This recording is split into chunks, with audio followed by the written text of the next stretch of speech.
We न्यूज़.pk के लिए कराची से मैं हूं वकास खान। इस वक्त मैं मौजूद हूं पाकिस्तान स्टील मिल्स के गेट नंबर 3 पर और ये बोर्ड आप मेरे कम में देख सकते हैं। इस पर लिखा हुआ है हलाल रिस्क कमाओ और हराम से बचो। ये इस गेट के अंदर दाखिल होते ही यहाँ पर बड़ी तलकीन की गई है, एक हिदायत जारी की गई है।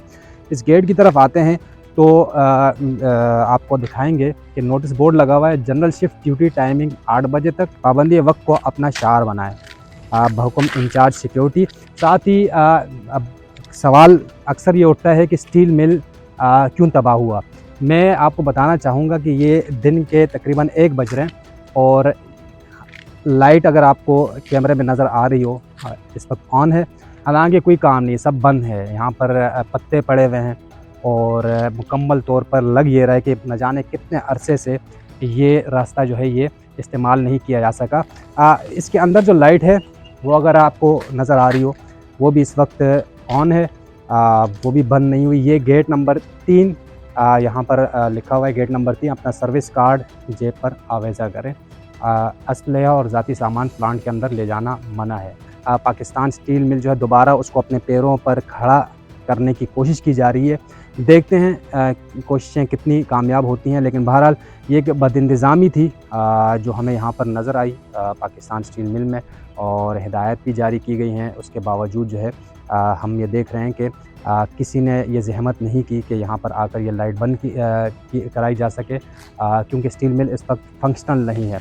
साथ ही मैं ये बताता चलूँ कि स्टील मिल के हवाले से ये अच्छी खबर है पाकिस्तानियों के लिए कि दोबारा इसको फ़ाल करने की कोशिश की जा रही है। सिंध हुकूमत की जानिब से रूस जो है उससे मदद की अपील की गई है और रूस ने आमादगी ज़ाहिर की गई है। एक रूस की जानिब से आमादगी ज़ाहिर की है कि हम जो नाकारा यहाँ पर प्लांट हैं उनको दोबारा जदीद प्लांट्स लगाकर इसको दोबारा कारामद बना देंगे।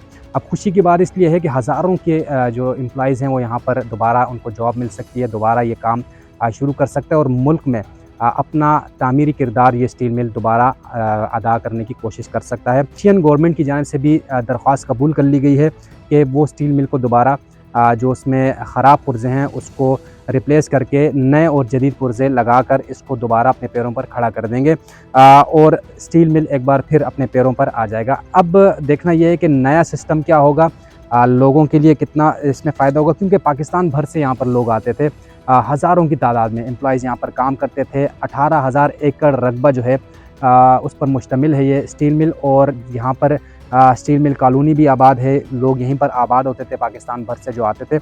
अब नया सिस्टम आता है या पुराने सिस्टम को ही कारामद बनाया जाता है, ये तो देखना पड़ेगा। लेकिन ये बदइंतज़ामी जो है ये आप देख सकते हैं, और इस बदइंतज़ामी को अगर दूर कर दिया जाए और नए तरीके से कॉम्पिटेंट लोगों को अगर लगाया जाए तो ये स्टील मिल हो सकता है कि पाकिस्तान को फिर तरक्की की राह पर गामज़न कर दे। यहाँ के इंजीनियर्स थे, उनके मुताबिक, एच खानज़ादा के मुताबिक, इंजीनियर्स जो कि दुनिया भर में मशहूर थे पाकिस्तान स्टील मिल्स के, वो मुतासिर हुए और स्टील मिल्स ने न सिर्फ यहाँ पर क्वालिटी का प्रोडक्ट क्रिएट किया, मार्केट के लिए जनरेट किया, बल्कि इंजीनियर्स पैदा किए, और वो इंजीनियर्स इस स्टील मिल को चला सकते थे। लेकिन सियासी बुनियादों पर भर्तियाँ, चाहे वो जमहूरी अदवार हों या फिर अमरीत के दौर हों, उसमें सियासी बुनियादों पर भर्तियाँ की गई, और उसकी वजह ये थी क्योंकि सबकी नज़रें यहाँ पर लगी हुई थी। ये मुनाफा बख्श इदारा था, और मुनाफा बख्श इदारा जो है वो आहिस्ता आहिस्ता करते करते